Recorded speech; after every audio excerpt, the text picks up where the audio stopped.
Okay, y'all. So Game of Thrones season 1, episode 3. So they get to King's Landing. Okay, Rob, Arya, Sansa. Okay, Rob is being met with Littlefinger and Varys. Also, I think Jamie is on the council as well. No, not Jamie, but the other old man that Cersei got in her back pocket, and um, not Stannis, but Remley. Okay, Robert's younger brother. Okay, so they are on the council and they are serving Ned while he is the hand of the king or whatever. But they all have their own motives in the castle, right? So they basically was telling Ned like Robert, wants to throw a jousting, to celebrate Ned becoming the hand of the king, and it's going to cost X amount of dollars, and they don't got the money because Robert in the kingdom is broke. Like they don't have no money. So Ned is like, we not having no party like that until I talk to him first because I don't know what's going on with the money. Okay. So Catherine is on her way to Winterfell because, like I told you, I mean not Winterfell, to King's Landing, because, like I told you, she in the last one she was like snooping around trying to figure out what was going on with her son and how her son fell out that window, and that she now is blaming the Lannisters. So she finds out that the dagger that the assassinator came to assassinate Bran was a dagger that Littlefinger had lost to Tyrion in a jousting bet or whatever. So now she got her eyes set on Tyrion, thinking that it's him. So now we at the Castle Black, okay, at the wall, the Night's Watch. And John is kicking ass. Like, he is way better than all of the soldiers that's at the Castle Black. They barely even got soldiers, but the ones that they do got, they can't even fight. Like, they just whack for real. And they mad at John because John's showing them up. But John had good fighting skills, good combat skills. Like, Ned and them made sure that John knew how to fight.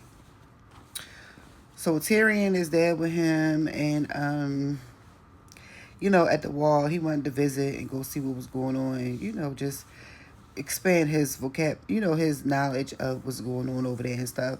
But he don't believe that it's like White Walkers beyond the wall and a whole bunch of stuff beyond the wall that can really harm them, right? Because he think that it's all like fairy tales and stuff like that. But they keep saying winter is coming, winter is coming. Like, y'all don't really know because y'all used to these long summer days that when this winter come, y'all gonna see a whole bunch of stuff pop up, aka White Walkers and a whole bunch of other stuff. So they like, y'all think that we just have to fight off the wildlings. Like, no.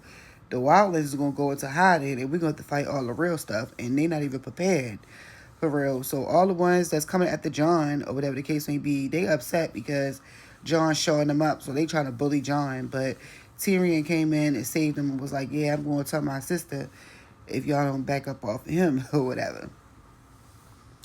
So John goes and meets up with his uncle Benji. Benji is also in the Night's Watch, but Benji is about to go beyond the wall. Okay, and John wants to go with him, but Benji won't let him. Benji wants him to stay and train. Okay. So now we back in Essos. Is it Essos or in this, just in the east with Danny and Viserys? So Danny then got help from, this what happened in the last episode, but Danny got help from this maiden that's her maid or whatever that Viserys had hired for her or whatever, to teach her how to make the call Drogo happy or whatever in bed, because Danny was like, she don't want to, she don't like all that roughness in the bed or whatever. So Khal Drogo comes in the tent after she gets all her lessons and stuff, and she ready to put the moves on her right. So he ready to give it to her the way he normally do, all that wham bam thank you ma'am type shit. And Danny like, no, this is not how we gonna do it. And then, she did it the proper way, because she like, if I'm going to be doing this with you, I want to get me one off too. You know what I'm saying? It's going to have to be pleasurable for me, and I'm going to make it pleasurable for you. You feel me? So that's how they got it. And he just fell in love with her. Like, he's really in love with her.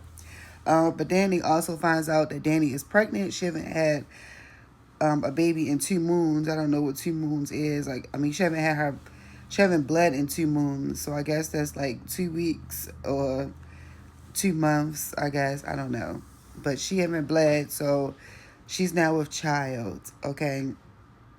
Now Viserys is just above himself. So Danny was getting tired when they was going, like they was they on a move. So they moving from place to place right now. So wherever they going at, she was tired. So she told them to pull over or whatever so she could get her little rest or get her little self together. Viserys coming there like, who was you to tell my army to stop? Like, you ain't nobody, yada yada yada, and start pushing her around and bullying her. And one of the Dothraki army men seen that shit and kicked Viserys ass. Like, yes. And he all shocked, talking about, I'm your king. I'm your king. You're supposed to kneel to me. Like, you ain't nobody king. Like, your sister got way more respect than you do right now. Like, she hold way more power than you do right now if you ain't opening your eyes and seeing what's going on.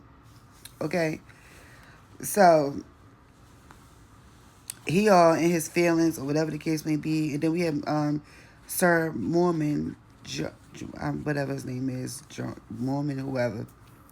He's over there with Viserys too. Now, I think he betrayed Robert, and I think he betrayed Robert in a way and came over to help the Targaryens put them on the rightful throne or whatever. But he's going to be like a key person that's going to be like helping out, helping Daenerys out and stuff like that. He don't really care too much for the brother either, but he know that she could be the queen or whatever like that. Now, they was talking about the Mad King. I want to bring this up. Robert was having a conversation with Jaime and the other guy about war stories, and they was talking about the Mad King. And Robert asked Jaime what was the last thing that the Mad King said before he put him down or whatever. And he was like, the last thing he said was burn them all. Now, that's like a foreshadow towards the last episode, season 8, the last episode of Game of Thrones. When he said burn them all, burn them all. Like, I don't think that king was mad. I think that he was getting a lot of visions of a lot of things, and it was like messing his mind up. That's what I kind of think went down with him, and that's probably why he got paranoid and everything. So now that they have like House of the Dragons out, I don't know if they're going to just stop at just the Targaryen Civil War, or is they going to keep going down the line, or is they going to at least talk about what happened with the Mad King and give his whole full story? I'm not even sure, but it would be nice to see. But I think that he was having dreams and visions that he couldn't really control, kind of like what Daemon seen when he was inside of the inside of Harrenhal or something like that. So, and that's the House of Dragons, by the way. But yeah, but nothing really too crazy popped off at this one. I think they ended up, did they capture Tyrion in this one? No. They're going to catch him in the next episode. But yeah, Catherine left Ned or whatever. Arya is doing her spa lessons, learning how to sword fight and stuff like that and being trained. And Sansa is still walking around the castle googly-eyed for Joffrey, and Joffrey can't stand her already because her little sister beat him up, and she seen him cry and punk out for real. But that's pretty much everything that's going on in this episode. Y'all go ahead and watch the episode with me. Go ahead and like the video, drop your comments, and I'll see you in the next one.